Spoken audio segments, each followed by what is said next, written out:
Hi ವಿದ್ಯಾರ್ಥಿಗಳೇ, ಎಲ್ಲರೂ ಕೂಡ ನನ್ನ ಚಾನಲ್ಗೆ ಸ್ವಾಗತ ಹೇಳ್ತಾ ನೋಡಿ, ಇವತ್ತು ನಡೆದಂಥ ಮೋಸ್ಟ್ ಇಂಪಾರ್ಟೆಂಟ್ ಎಜುಕೇಷನ್ ಅಂದರೆ ಶಿಕ್ಷಣಶಾಸ್ತ್ರ ಸೆಕೆಂಡ್ PUC ವಿದ್ಯಾರ್ಥಿಗಳಿಗೆ, ಆರ್ಟ್ಸ್ ವಿದ್ಯಾರ್ಥಿಗಳಿಗೆ ಇರುವಂಥ ಎಜುಕೇಷನ್ ಶಿಕ್ಷಣಶಾಸ್ತ್ರ ಪರೀಕ್ಷೆಯ ಸಂಪೂರ್ಣವಾದಂಥ ಕೀ ಆನ್ಸರ್ಸ್ಗಳನ್ನು ಇಲ್ಲಿ ಹೇಳಿಕೊಡ್ತಾ ಇದ್ದೇನೆ. ಬನ್ನಿ ನೋಡಿ, ಮೊದಲನೇ ಪ್ರಶ್ನೆಗೆ ಖಚಿತವಾದ ಮತ್ತು ಇವತ್ತು ನಡೆದಂತಹ ಪರೀಕ್ಷೆ ಇದು.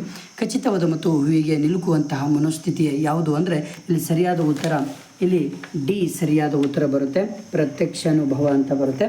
ನೆಕ್ಸ್ಟು ಎರಡನೇ ಪ್ರಶ್ನೆಗೆ ಸರಿಯಾದ ಉತ್ತರ, ಉನ್ನತ ಶಿಕ್ಷಣದಲ್ಲಿ ಚಿನ್ನದ ಪದಕ ಪಡೆದ ಒಬ್ಬ ಯುವತಿಯು ತನ್ನ ಜೀವನದ ಯಾವುದೋ ಒಂದು ಸಣ್ಣ ಸಮಸ್ಯೆಗೆ ಚಿಂತಿತಳಾಗಿ ಆತ್ಮಹತ್ಯೆ ಮಾಡಿಕೊಳ್ಳುತ್ತಾಳೆ. ಆಕೆಯನ್ನು ಯಾವುದರ ಕೊರತೆ ಕಾಡಿತ್ತು ಅಂದರೆ ಇಲ್ಲಿ ಸರಿಯಾದ ಉತ್ತರ ಸಂವಹನ ಸರಿಯಾದ ಉತ್ತರ. ನೆಕ್ಸ್ಟ್ ಮೂರನೇ ಪ್ರಶ್ನೆಗೆ ಸರಿಯಾದ ಉತ್ತರ ಯಾವುದು ಅಂದರೆ ಡಿಸ್ಲೆಕ್ಸಿಯಾ ಈ ಕಲಿಕಾ ದೌರ್ಬಲ್ಯವನ್ನು ಸೂಚಿಸುತ್ತದೆ. ಯಾವುದು ಅಂದರೆ ಇಲ್ಲಿ ಔದಿನ್ ಅಂತ ಬರುತ್ತೆ, ಔದಿನ್ ಅಂತ. ನೆಕ್ಸ್ಟು ನಾಲ್ಕನೇ ಪ್ರಶ್ನೆಗೆ ಸರಿಯಾದ ಉತ್ತರ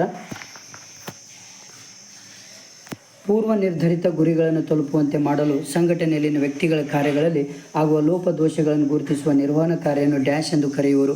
ಇಲ್ಲಿ ನಾಲ್ಕನೇ ಪ್ರಶ್ನೆಗೆ ಸರಿಯಾದ ಉತ್ತರ ನಿಯಂತ್ರಣ ಅಂತ ಬರುತ್ತೆ, ಸರಿಯಾದ ಉತ್ತರ ಬಿ ಆಪ್ಷನ್.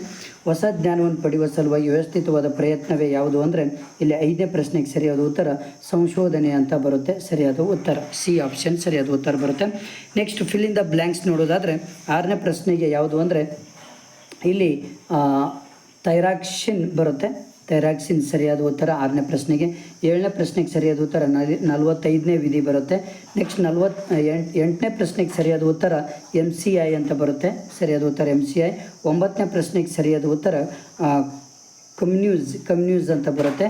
10ನೇ ಪ್ರಶ್ನೆಗೆ ಸರಿಯಾದ ಉತ್ತರ ಇಲ್ಲಿ ಸ್ಮಾರ್ಟ್ ಕ್ಲಾಸ್ ಅಂತ ಬರುತ್ತೆ, ಸ್ಮಾರ್ಟ್ ಕ್ಲಾಸ್. ಓಕೆ, ನೆಕ್ಸ್ಟ್ ಬಂದುಬಿಟ್ಟು ಹೊಂದಿಸಿ ಬರೆಯಿರಿ ನೋಡಿ. ಇಲ್ಲಿ ಬುದ್ಧಿಮಂಥನ ತಂತ್ರ ಎ ಒಂದು ಪ್ರಶ್ನೆಗೆ ಸರಿಯಾದ ಉತ್ತರ, ಇಲ್ಲಿ ಸರಿಯಾದ ಉತ್ತರ ಯಾವುದು ಅಂದರೆ ಇಲ್ಲಿ ಸೃಜನಶೀಲತೆ ಪೋಷಿಸುವ ಕ್ರಮ ಅಂತ ಹೇಳ್ಬೋದು. ಹಗಲುಗನಸು ಕಾಣುವುದು ಇಲ್ಲಿ ಪಲಾಯನ ಅಂತ ಹೇಳ್ತೀವಿ, ಪಲಾಯನ ಅಂತ ಇದು ಸರಿಯಾದ ಉತ್ತರ, ಪಲಾಯನ ರಕ್ಷಣಾ ತಂತ್ರ ಇದು. ನೆಕ್ಸ್ಟ್ ಸಿಗೆ ಶ್ರವಣ ತರಬೇತಿ ಯಾವುದು ಅಂದರೆ ಶ್ರವಣ ತರಬೇತಿ ಸಿಗೆ ಇಲ್ಲಿ ಶ್ರವಣ ಸವಾಲುಗಳ ಮಕ್ಕಳು ಅಂತ ಹೇಳ್ಬೋದು. ಅಂತಾರಾಷ್ಟ್ರೀಯ ಮಹಿಳಾ ದಿನ ಮಾರ್ಚ್ 8 ನಾವು ಆಚರಣೆ ಮಾಡ್ತೀವಿ, ಅಂತಾರಾಷ್ಟ್ರೀಯ ಮಹಿಳಾ ದಿನ ಮಾರ್ಚ್ 8. TQM ಮೂಲ ಪುರುಷ ಯಾವುದು ಅಂದರೆ ಎಡ್ವರ್ಡ್, ಓಕೆ, ಎಡ್ವರ್ಡ್ ಡೆಮ್ಮಿಂಗ್ ಅಂತ ಹೇಳ್ಬೋದು. ಓಕೆನಾ. ನೆಕ್ಸ್ಟ್ ಬಂದುಬಿಟ್ಟು ಇಲ್ಲಿ 12ನೇ ಪ್ರಶ್ನೆಗೆ ನೋಡೋದಾದರೆ ಚಿಂತನೆ ಒಂದು ವ್ಯಾಖ್ಯೆ ಕೊಡಿ ಅಂದರೆ ತರ್ಕಬದ್ಧವಾದ ಆಲೋಚನೆಯೇ ಒಂದು ಚಿಂತನೆ ಅಂತ ಹೇಳ್ಬೋದು. 13ನೇ ಪ್ರಶ್ನೆಗೆ ಸಂವಹನದ ಯಾವುದೇ ಒಂದು ಕೌಶಲ ಬರೀರಿ ಅಂದರೆ ಆಲಿಸುವ ಕೌಶಲ ಅಂತ ನಾವು ಹೇಳ್ಬೋದು. ಓಕೆನಾ. ನೆಕ್ಸ್ಟ್ ಪ್ರಶ್ನೆ ಪೂರ್ಣ ರೂಪ ಬರೆಯಿರಿ ಅಂದರೆ WW ಪೂರ್ಣ ರೂಪ ಅಂದರೆ ವರ್ಲ್ಡ್ ವೈಡ್ ವೆಬ್ ಅಂತ ಹೇಳ್ಬೋದು. 15ನೇ ಪ್ರಶ್ನೆಗೆ ಸರಿಯಾದ ಪ್ರಾಕಲ್ಪನೆ ಎಂದರೆ ಏನಂದರೆ ಸತ್ಯವನ್ನು ಪರೀಕ್ಷಿಸಿ ಒಳಪಡಿಸುವುದು ಆಗಿರುತ್ತೆ. ನೆಕ್ಸ್ಟ್ 16ನೇ ಪ್ರಶ್ನೆಗೆ 2 ಸರಿಯಾದ ಉತ್ತರ ಬರುತ್ತೆ.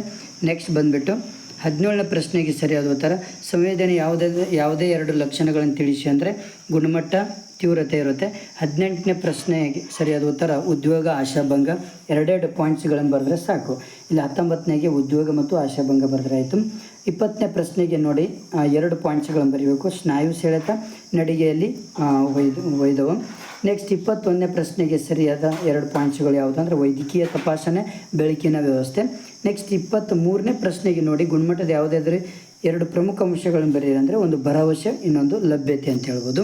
24ನೇ ಪ್ರಶ್ನೆಗೆ 2 ಪಾಯಿಂಟ್ಸ್ಗಳು ಸಂವಹನದ 2 ಪ್ರಕಾರಗಳು ಅಂದರೆ ಒಂದು 24ನೇ ಲಿಖಿತ ಮತ್ತು ಮೌಖಿಕ ಸಂವಹನ ಅಂತ ಹೇಳ್ಬೋದು. 25ನೇ ಪ್ರಶ್ನೆಗೆ 2 ಪಾಯಿಂಟ್ಸ್ಗಳು ಬರ್ತದೆ, ಒಂದು ಗದ್ದಲ, ಒಂದು ಹೆಚ್ಚಿನ ಅಂತರ ಅಂತ ಬರುತ್ತೆ. ಓಕೆನಾ. ನೆಕ್ಸ್ಟ್ ಬಂದುಬಿಟ್ಟು ನೋಡಿ 26ನೇ ಪ್ರಶ್ನೆಗೆ ಸೂಪರ್ ಕಂಪ್ಯೂಟರ್ನ 2 ಉಪಯೋಗಗಳು ಯಾವುದು ಅಂದರೆ ಸಂಶೋಧನೆ ಮತ್ತು ಭೂಕಂಪಗಳ ಅಧ್ಯಯನ ಅಂತ ಬರುತ್ತೆ.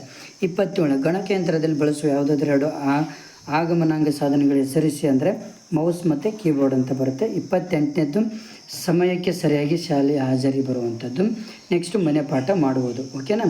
ಇದು 22ನೇದು. ನೆಕ್ಸ್ಟ್ ಲಾಸ್ಟ್ 29 ನೋಡಿ ಕ್ರಿಯಾ ಸಂಶೋಧನೆ 2 ಹಂತಗಳನ್ನು ಬರೀರಿ ಅಂದರೆ ಸಮಸ್ಯೆ ಗುರುತಿಸುವುದು ಮತ್ತು ವರದಿ ತಯಾರಿಸೋದು ಮತ್ತು ಸಮಸ್ಯೆ ಗುರುತಿಸೋದು. 22ನೇದಕ್ಕೆ ಶಿಕ್ಷಣ ಹಕ್ಕು ಕಾಯ್ದೆ 2009 ಪ್ರಕಾರ ಶಿಕ್ಷಕರು ಯಾವುದೇ 2 ಕರ್ತವ್ಯಗಳನ್ನು ಬರೀರಿ ಅಂದರೆ ಒಂದು ಸಮಯಕ್ಕೆ ಸರಿಯಾಗಿ ಶಾಲೆ ಹಾಜರು, ಮನೆ ಪಾಠ ಮಾಡುವುದು. ಓಕೆನಾ. ನೆಕ್ಸ್ಟ್ ಇದರಲ್ಲಿ ಇನ್ನೊಂದು ಬರುತ್ತೆ ನಿಮಗೆ, ವೈಯಕ್ತಿಕ ಭಿನ್ನತೆಗಳು ಹಲವಾರು ಇದ್ದಾವೆ. ವೈಯಕ್ತಿಕ ಭಿನ್ನತೆಗೆ ಸಂಬಂಧಪಡುವಂಥದ್ದು ನೋಡಿಲಿ ಭಿನ್ನತೆ. 39ನೇ ಪ್ರಶ್ನೆ ನೋಡಿ, ಸಂವೇಗಾತ್ಮಕ ಭಿನ್ನತೆ, ಸಾಮಾಜಿಕ ಹೊಂದಾಣಿಕೆ ಭಿನ್ನತೆ ಮತ್ತು ಸಾಧನೆಯಲ್ಲಿನ ಭಿನ್ನತೆಗಳು ಮತ್ತು ಅಭಿಕ್ಷಮತೆಯಲ್ಲಿನ ಭಿನ್ನತೆಗಳು, ಆಸಕ್ತಿಗಳ ಭಿನ್ನತೆಗಳು, ಇವು ಎಲ್ಲ ಪಾಯಿಂಟ್ಸ್ಗಳನ್ನು ನೀವು 39ನೇ ಪ್ರಶ್ನೆಗೆ ಬರೀಬೇಕಾಗುತ್ತೆ. ಓಕೆ, ನೆಕ್ಸ್ಟ್ 38ನೇ ಪ್ರಶ್ನೆಗೆ ಭಾಳ ಈಸಿ ಇದೆ, ತುಂಬ ಈಸಿ ಅದು. ಯಾಕಂದರೆ OX ಮತ್ತು OA ಎರಡು ರೇಖೆಗಳನ್ನು ರಚಿಸಿಕೊಂಡು ನೀವು ಸ್ತಂಭ ರೇಖಾಚಿತ್ರವನ್ನು ತಯಾರಿಸಿಬಿಟ್ರೆ ಸಾಕು, ನಿಮಗೆ ಆರಾಮಾಗಿ ಮಾರ್ಕ್ಸನ್ನು ಕೊಡ್ತಾರೆ. ಸ್ತಂಭ ರೇಖಾಚಿತ್ರ ಅಂದರೆ ಒಂದು ಸ್ತಂಭ ಆದಮೇಲೆ ಇನ್ನೊಂದು ಸ್ತಂಭ ಮಧ್ಯದಲ್ಲಿ ಡಿಸ್ಟೆನ್ಸ್ ಇರುತ್ತೆ, ಅದೇ ರೀತಿಯಲ್ಲಿ ನೀವು ಸ್ತಂಭ ರೇಖಾಚಿತ್ರವನ್ನು ತೆಗಿಬೇಕಾಗತ್ತೆ. ಓಕೆನಾ. ನೆಕ್ಸ್ಟ್ ಇವೆಲ್ಲವೂ ಕೂಡ ತುಂಬ ಇಂಪಾರ್ಟೆಂಟ್, ತುಂಬ ಈಸಿ ಇತ್ತು. ಓಕೆ, ನಿಮ್ಮ ಫ್ರೆಂಡ್ಸಿಗೆ ಶೇರ್ ಮಾಡಿ, ಹಾಗೆ ನನ್ನ ಚಾನಲ್